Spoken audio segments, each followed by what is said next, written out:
When it comes to success, you need two things. You need a plan and you need a community. And that's exactly what AI does. And regardless of topic, and in this case, health and safety, you need it at three levels. The first thing you need is a plan around strategy and a community to support that. What do I mean? Predictive analytics. Where are my hotspots? Where are we seeing trends around health and safety that could lead to something more serious? And then let's create some strategies around really proactively dealing with that. Next is operational. So we have the strategy in place. How do we need to organize around ensuring we are successful with our strategy metrics for health and well-being and safety in the workplace?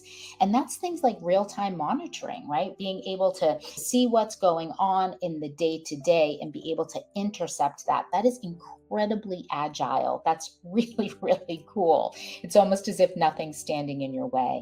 The final piece is the execution of that strategy.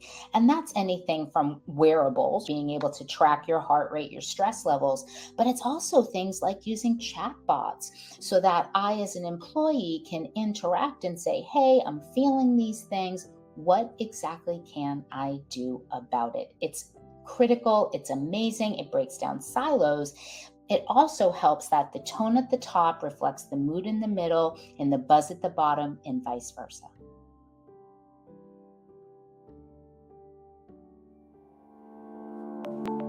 When it comes to ensuring that we have a safe and healthy work environment, whether it's physical health or psychological safety, what's really important, what HR departments are really starting to embrace AI for, is the fact that one size doesn't fit all. If I'm working on a shop floor in one area of the business in a specific location, what I need for health and safety, what I need for my own version of personal health and well-being is going to be very different than someone who's working in an office on the other side of the world in a completely different department.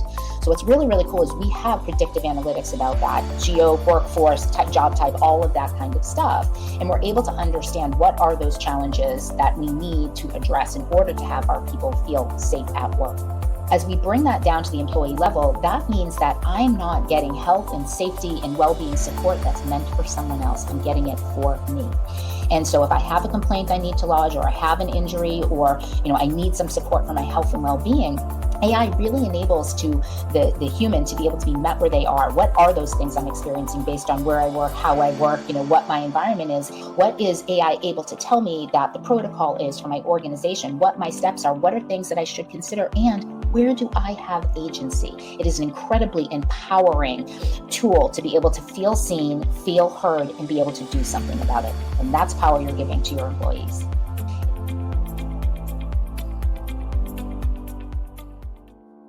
What's so interesting to me is that AI has the ability to help us be more human. I mean, there's just no way around it.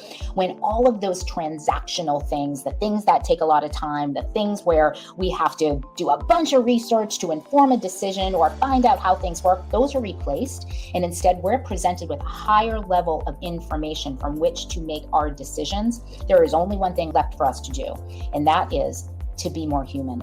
That means being empathetic, right? Really being able to use the machine to understand where people are, why they're thinking that way, how is it that they're thinking, and then what are the things we can do about it? It always goes back to compassion.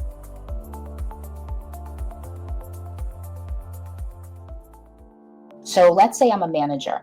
I'm meeting with my employee. I see that their history around the performance reviews, the things that have been going really great, some of the areas of challenge. I'm seeing their health and safety reports. I'm seeing their absences. I'm able to have a more intimate conversation with my employee, with my team members, to ensure that they have what they need. And I, as a manager, am in a place to help them do that. That's incredible. It really does help us connect on a deeper and more authentic level. And why that's so important is we get to the heart of the problem so much faster and get to a solution so much faster.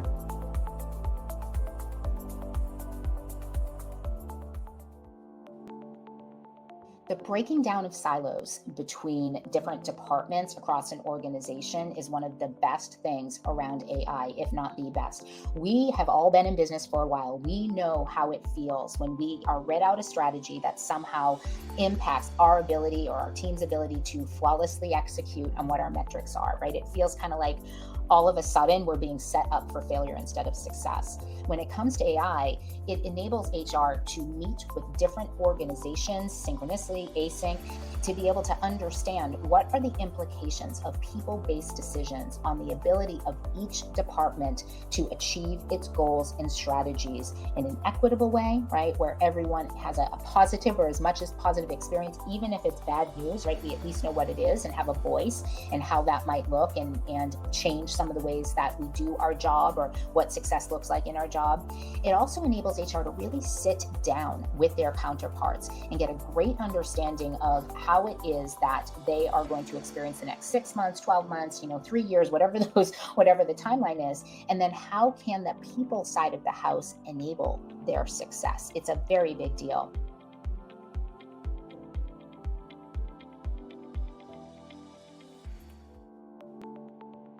When a decision is made in one side of an enterprise, how does that impact the people component in another side of the enterprise? There are cost components, there are talent components, there are innovation components, there's recruiting and retention and development, and all of those things that are critical when you understand that people are the only true differentiator that you have, that you will never achieve success if you do not enable your people to be successful. And you can't do that if your organization continues to be siloed, if you continue to deploy out one-size-fits-all measures, and if you are not thinking about how your talent enables your success today and tomorrow.